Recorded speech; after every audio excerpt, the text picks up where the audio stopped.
నిందితుడు ఎంత వాడినైనా సరే వదిలిపెట్టమంటూ ఓ పక్కన డీజీపీ గారు చెప్తున్నారు, మరో వైపు చూస్తే కనుక చంద్రబాబు నాయుడు గారు కానీ కూటమి నేతల పవన్ కళ్యాణ్ గారు కానీ అందరూ చెప్తూనే ఉన్నారు. కానీ 10 నెలల కాలం నుంచి గమనిస్తే కనుక మనం పిన్నెల రామకృష్ణారెడ్డి సోదరుడు కానీ, గడిచిన 3 నెలల కాలంగా కానీ కాకాని గోవర్ధన్ రెడ్డి కానీ, గడిచిన 25 రోజులుగా మన రాప్తాడు మాజీ ఎమ్మెల్యే తోపుదుర్తి ప్రకాష్ రెడ్డి కానీ ఎలా తప్పించుకుంటున్నారు, ఎక్కడ తిరుగుతున్నారు అనుకోవచ్చుంటారు. అసలు ఈ అవసరం ఏమొచ్చిందంటారు వాళ్ళకి? అందరికీ నమస్కారం. పోలీసు వ్యవస్థలో జగన్మోహన్ రెడ్డి అండ్ బ్యాచ్కి సపోర్ట్ చేసేవాళ్ళు చాలామంది 40% అబోవ్ ఉండాలి. లేకపోతే ప్రతి ఇష్యూ కూడా జగన్మోహన్ రెడ్డికి పక్కన కూర్చున్నట్టు అన్నీ అందిస్తూ ఉన్నారు. పోలీసు వ్యవస్థలోనే కాదు, అన్ని వ్యవస్థల్లో కొంతమంది స్వార్థపరులు వాళ్ళ స్వార్థం కోసం ఈ రాష్ట్రాన్ని నాశనం చేయడానికి, అభివృద్ధి చేయకుండా ఈ రాష్ట్రం తగలబడిపోవడానికి జగన్మోహన్ రెడ్డి అయితే బాగుంటుందని చెప్పని ఈ బ్యూరోక్రాట్లు ఎవరైతే ఉన్నారో, పెద్ద పెద్ద ఆఫీసర్స్ కానీ, చిన్న చిన్న ఆఫీసర్స్ కానీ చాలామంది జగన్మోహన్ రెడ్డి 5 సంవత్సరాల అయ్యాంలో ఎంతమంది దోచుకున్నారో మళ్ళీ ఇప్పుడు జగన్మోహన్ రెడ్డిని తీసుకొస్తే కానీ మన ఆటలు సాగు అనే లెక్కలు వాళ్ళు ఉన్నారు. కాబట్టి ఏ కాడికి మంచి ప్రభుత్వాన్ని అభివృద్ధి జరుగుతుంటే అభివృద్ధి జరగకుండా చేయడానికి, ప్రజలకి అందియాల్సిన పథకాలను అందియకుండా లేట్ చేయడం, ఇవన్నీ చేయడానికి కొంతమంది ఆల్రెడీ అధికారం అనే ముసుగులు వారి కింద కొంతమందిని వేసుకొని వారి ద్వారా ఇవన్నీ చేస్తూ ఉన్నారనే విషయం ప్రజలకి, పామరులకి తెలుస్తూ ఉంది. మరి ఇంటెలిజెన్స్ నిద్రపోతూ ఉందా? ఆ ఇంటెలిజెన్స్లో కూడా చాలామంది జగన్మోహన్ రెడ్డి కొమ్ము కాసే ఫేక్ బ్యాచ్ ఉన్నారు. మరి ప్రభుత్వం వచ్చి 11 నెలలు అవుతుంది. ఇవన్నీ ఇంత మట్టికి మీరు చూసుకోవద్దా? అభివృద్ధి చేయండి అయ్యా, అభివృద్ధి చేయండి. రాజధాని కట్టండి, పోలవరం కట్టండి, అన్నీ చేయండి, ఎవరు వద్దంట్లా. అదొక ఎత్తు. అభివృద్ధి ఎంత చేసినా, ప్రజలకు ఎన్ని పథకాలు ఇచ్చినా, ఇలాంటి దుర్మార్గాలు చేసే, ఇలాంటి దాష్టికాలను చేసి ప్రజల మనసుల్లో ప్రజల్ని ఆరితో పాటు కులాల మధ్య చిచ్చు పెట్టే ఇలాంటి పోరంబోకులను కనుక మీరు కనుక ఇమ్మీడియట్గా అరెస్ట్ చేసి వారి మీద యాక్షన్ తీసుకోకపోతే, మీరు ఎంత చేసినా మంచి చెడుగా, మీరు ఎంత అభివృద్ధి చేసినా అభివృద్ధి జరగనట్టుగా, మీరు మన రాజధానిలో ఎన్ని బిల్డింగులు కట్టినా బిల్డింగులు కట్టలేదు, అదంతా కూడా ఏదో టీవీల్లో చూపిస్తున్నారు అని చెప్పి ప్రజల్ని కొంతమంది మూడుని మార్చగల కెపాసిటీ క్యాపబుల్ ఉండ ఈ పేక్ జగన్మోహన్ రెడ్డి అన్న బ్యాచీని మీరు కంట్రోల్ చేయాలని చెప్పని ఈ సందర్భంగా కోరుకుంటూ, ఇక నిజంగా మాట్లాడితే అతను తోపుతుర్తి అనేవాడు సెల్ఫీ వీడియోలు పెడుతున్నాడు హైదరాబాద్లో ఉండి. మరి పోలీస్ వ్యవస్థ నిద్రపోతుందా? అక్కడ ఉన్న ఎస్పీ గారు కానీ, సిఐ కానీ, డిఎస్పీ కానీ, ఎస్ఐలు కానీ ఏం చేస్తూ ఉన్నారు? నిద్రపోతూ ఉండారా లేదా అమ్ముడు పోయారా? అక్కడున్న ప్రజలు, అక్కడున్న మొత్తం కూడా అక్కడున్న ప్రజలు అనుకునేది ఒకటే, ఏంటంటే ఈ పోలీస్ వ్యవస్థ అమ్ముడు పోయింది అని చెప్పని అనుకుంటా ఉన్నారు. ఎందుకయ్యా మీకు అంత బాధ? అతను తప్పు చేశాడా లేదా? మిమ్మల్ని పిచ్చిబూతులు తిట్టారు కదా, మీరు 1100 మంది మేము పోయి అతనికి దాని చుట్టూ మేము నిలబడితే మిమ్మల్ని చొక్కాలు పట్టుకొని గుంజి లాగి బయటేసి వాళ్ళు ఏం జరిగినట్టు వాళ్ళు సోషల్ మీడియా వేదికగా, వాళ్ళ ఉన్న పేకు మీడియా వేదికగా ఆ డబ్బా ఛానలు, ఆ పొట్టాల పేపర్లో వాళ్ళు విపరీతంగా వాళ్ళు ఇష్టం వచ్చినట్టు రాతలు రాయిస్తే మీ మీద కూడా మీకు సిగ్గు అనిపించట్లేదు? పోలీసు సోదరులారా, మీరు మేల్కోండి. అంటే జగన్మోహన్ రెడ్డి అంటుంది ఏంటంటే నేను వస్తే బట్టలు ఎప్పదేస్తాను అంటున్నారు కదా, దాని గురించి ఏదైనా భయపడుతున్నారేమో. భయపడేటికైతే పోలీసులు, ఇంకా పోలీస్ వ్యవస్థ ఎందుకండి? పోలీస్ వ్యవస్థ ఎందుకు? రాజీనామా చేయండి బంగారులాగా. ఇంకొక ఎవడైతే ధైర్యం ఉన్నాడో వాడు వస్తాడు ఆ ప్లేస్లోకి. ఆలోచించండి. ఇప్పుడు నేను చెబుతున్నా, రాసి పెట్టుకోండి. నేను జగన్మోహన్ రెడ్డి అనే సైకో బ్యాచీని ఈ రాష్ట్ర ప్రజలు ఒక్క తడవని చూశారు. వాళ్ళు పెట్టిన బాధలు బరాయించారు 5 ఏళ్ళు. తర్వాత ఎక్కడ తొక్కాలి అక్కడ తొక్కారు. ఇంకా జీవితంలో జగన్మోహన్ రెడ్డి అనే అతను వైఎస్ఆర్ పార్టీ పేరు మీద గెలిచే సీను ఈ రాష్ట్రంలో ఉండదనే సంగతి ప్రజలే కాదు, అధికారులే కాదు, నాయకులే కాదు, అందరూ ఆలోచించుకోవాలా, అందరూ గుర్తుపెట్టుకోవాలా. నాయకులు కూడా, తెలుగుదేశం పార్టీ నాయకులు కూడా, కార్యకర్తలు చాలామంది పార్టీ వచ్చినాక జ్వరపడి ఇలా ఎమ్మెల్యేల చుట్టూ, ఎంపీల చుట్టూ లేదా మంత్రుల చుట్టూ షోలు చేస్తా, ఫోటోలు తీసుకుంటా తిరుగుతూ ఉన్నారు. కానీ జగన్మోహన్ రెడ్డి అనే సైకో బ్యాచ్ మీద మాట్లాడాలంటే భయపడి మెలకుండా ఉంటున్నారు. అది మాకు తెలుసు. చాలామంది కూర్చొని మనం వైఎస్ఆర్ పార్టీ వాళ్ళని కదిలియకూడదు, వైఎస్ఆర్ పార్టీ వాళ్ళ జోలికి పోవద్దు, ఏమైద్దో మనకెందుకు అనే పొజిషన్కి వచ్చారంటే ఏంటిది? మీరు ఏమనుకుంటున్నారు? పార్టీ ఉంటేనే మీకు విలువ ఉండిద్ది. కార్యకర్తలకైనా ఎవరికైనా తెలుగుదేశం పార్టీ అనేది చెట్టు అయితే మీరు దాని కింద ఉండ రెమ్మలు, కొమ్మలు, వాటికుండ కాండాలే నాయకులు.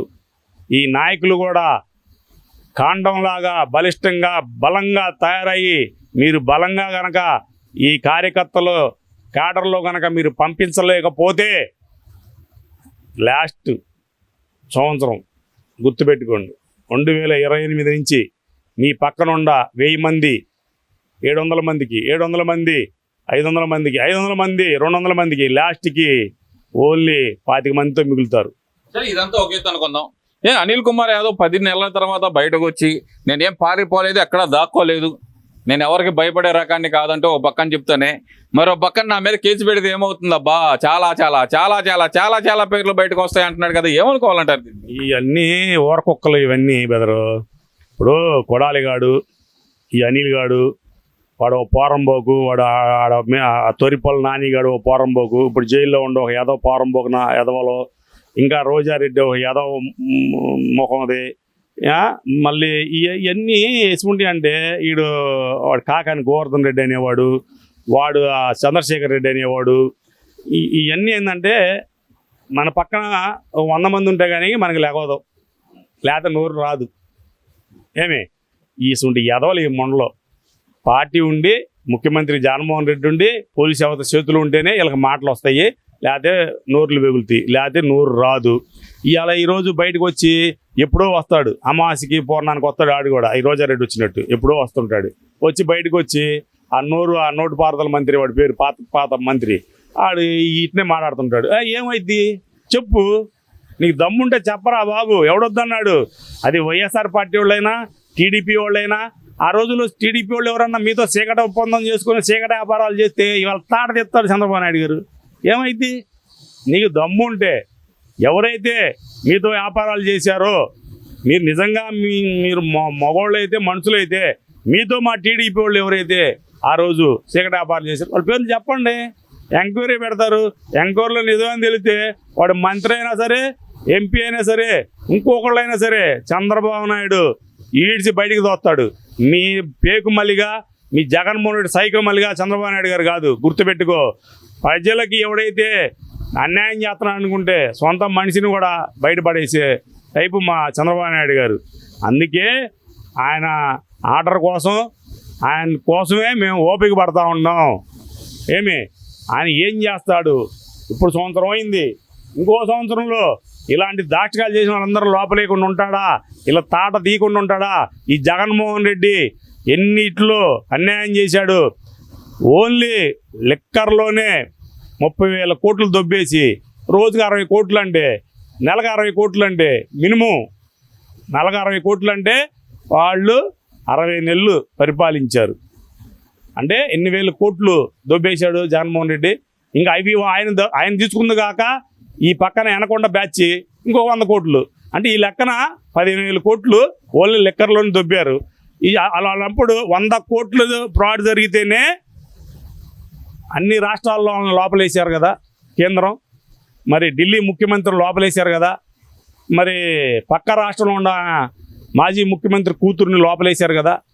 5 నెలలు 6 నెలలు బెయిల్ కూడా రాలేదు కదా. మరి ఈ జగన్మోహన్ రెడ్డిని ఎందుకు వేయట్లేదు త్వరగా? మీరు జగన్మోహన్ రెడ్డిని కనుక లోపల వేయకపోతే అది రాజకీయం కోసం లోపలేశారని దేశ ప్రజలు అనుకుంటారని చెప్పని ఈ సందర్భంగా మా కూటమి నాయకుల్ని అడుగుతూ ఉన్నాను. సచివాలయ రహస్యాలు బట్టబయలు అవుతున్నాయి ఈ మధ్యకాలంలో చూస్తే కనుక. వారానికి ఒకసారి వీకెండ్ మీటింగ్లు అయితే జరుగుతున్నాయి అంట హైదరాబాద్లో. అసలు ఏం జరగాలని కోరుకుంటున్నారు అనుకోవచ్చు అంటారు ఏపీలో? కంపల్సరీ బ్రదర్, ఇదే మీ ఛానల్లో నీతోనే నేను చాలా కొన్ని వందల వీడియోలు ఉన్నాయి. వీటిలో నేను ఎప్పుడో చెప్తున్నాను, చంద్రబాబు నాయుడు గారు మీరు ఒక కన్ను అభివృద్ధి సంక్షేమం మీద పెట్టండి, ఒక కన్ను పార్టీ మీద పెట్టండి. లోకేష్ గారు ఒక కన్ను మీ శాఖ మీద పెట్టండి, ఒక కన్ను కేడర్ మీద పెట్టండి. పవన్ కళ్యాణ్ గారు ఒక కన్ను మీ పార్టీ మీద పెట్టండి, ఒక కన్ను రాష్ట్రం మీద పెట్టండి అని చెప్పని చెప్తా ఉన్నాను. ఎందుకంటే మీరు అందరూ ఎవరైనా సరే గుర్తుపెట్టుకోవాల్సింది, పార్టీ అధికారంలో లేకపోతే ముఖ్యమంత్రి పదవులు లేవు, ఉప ముఖ్యమంత్రి పదవులు, మంత్రి పదవులు లేవు. ఇవన్నీ తెలుసు. ఏదో ఎమ్మెల్యేలు లేవు, ఎంపీలు లేరు, ఎవరు ఉండరు. ఈ అందరూ తెలిసిన విషయమే. నామినేట్ పోస్టులు కూడా ఉండవు. మరి పార్టీని మనం ప్రజల్లో ఎంత బలంగా తెచ్చుకొని, ఎంత బలంగా ఉంటేనే మనం పార్టీ గెలిస్తేనే మళ్ళీ నెక్స్ట్ మనం ప్రజలకు మంచి చేస్తాం అనుకుంటాం. ఈరోజు ప్రజల్లో అబద్ధతా భావం కానీ, క్యాడర్లో 1 ఇయర్ అయిందో లేదో, 1 ఇయర్కి ముందే ఇంకా 3 నెలల ముందు నుంచే క్యాడర్లో అబద్ధతా భావం కానీ ఎందుకు ఉందనేది ప్రజలు అంటే నాయకులు గుర్తించాలి. నాయకులు, పెద్ద నాయకులు గుర్తించాలి. మీరు ఎందుకు ఉందనేది గుర్తించాలి. ప్రజల్లో కూడా ఇవాళ అబద్ధతా భావం ఉంది. మీరు ఏదో సంక్షేమ పథకాలు ఇవ్వలేదని చెప్పి కాదు, మీరు గుర్తుపెట్టుకున్న సంక్షేమ పథకాలు అడిగేది ఈ రాష్ట్రంలో 30%. అది వైఎస్ఆర్ బ్యాచ్యే. సంక్షేమ పథకాలు ఇవ్వట్లేదని అడుగుతుంది ఆ వైఎస్ఆర్ బ్యాచ్. తప్పితే 70% ఈ రాష్ట్రంలో పైన 5 ఏళ్ళు జరిగినటువంటి దాష్టికాల మీద కంపల్సరీగా యాక్షన్ తీసుకోవాలా. ఇలాంటి వాళ్ళందరూ లోపల పడేసి ఈ రాష్ట్రం అభివృద్ధి చేయాలి. మాకు సర్వ సంక్షేమ పథకాలు ఇవ్వండి, ముందు అభివృద్ధి చేయండి, రాజధాని కట్టండి, పోలవరం కట్టండి, రోడ్లు వేయండి, కాలువలు కట్టండి అని చెప్పని ఈ రాష్ట్ర ప్రజలు కోరుకుంటున్నారు. ఇలాంటి పేకి యాదవులు ఎన్ని వాగుతూనే ఉంటారు. ఈ పేకి బ్యాచ్ మొత్తం మళ్ళా పోయిన 5 ఏళ్ళు ఏదైతే చేసి ప్రజల్లో ఏదైతే వదిలారో చంద్రబాబు నాయుడు చేసినట్టు అన్ని ప్రజల్లో వదిలినట్టు ఈరోజు కూడా ఉన్నట్టు ఉన్నాయి లేనట్టు వీళ్ళు సృష్టించాలని చెప్పని వీళ్ళు పథకాలు వేస్తున్నారు. ఈ పథకాలని కుట్రల్ని ఇమ్మీడియట్గా కనుక్కొని ఒక్కొక్కడు తాడ తీసి మెయిన్ సాక్షి పేపరు, సాక్షి టీవీ మీద మీరు కేసులు పెట్టాలా కంపల్సరీగా. ఎందుకంటే వాడు అందులో ఉన్నటువంటి కొంతమంది జగన్మోహన్ రెడ్డి సంకనాకి జగన్మోహన్ రెడ్డి నెల శాలరీలు తీసుకొని అందులో చెప్పే ముసుగులో ఇండివిజువల్ అనే ముసుగులో ఇండివిజువల్గా ఉండి మేము మాట్లాడుతున్నాం అన్న ముసుగులో ఉండి ఎదవలు కొంతమంది వాళ్ళు మన ఆంధ్ర రాష్ట్రం మీద కక్కుతున్న విషాన్ని మీరు ఇమీడియట్గా అది ఎరుగుడు చేయకపోతే అది వృక్షమై అది ప్రజల మనసులో నాటుకుందంటే మనం ఎంత అభివృద్ధి చేసినా ప్రజలు మనకి వ్యతిరేకం అవుతారని చెప్పని కూటమి నాయకులు కనుక్కోవాలని చెప్పని ఈ సందర్భంగా వేడుకుంటా ఉన్నాను.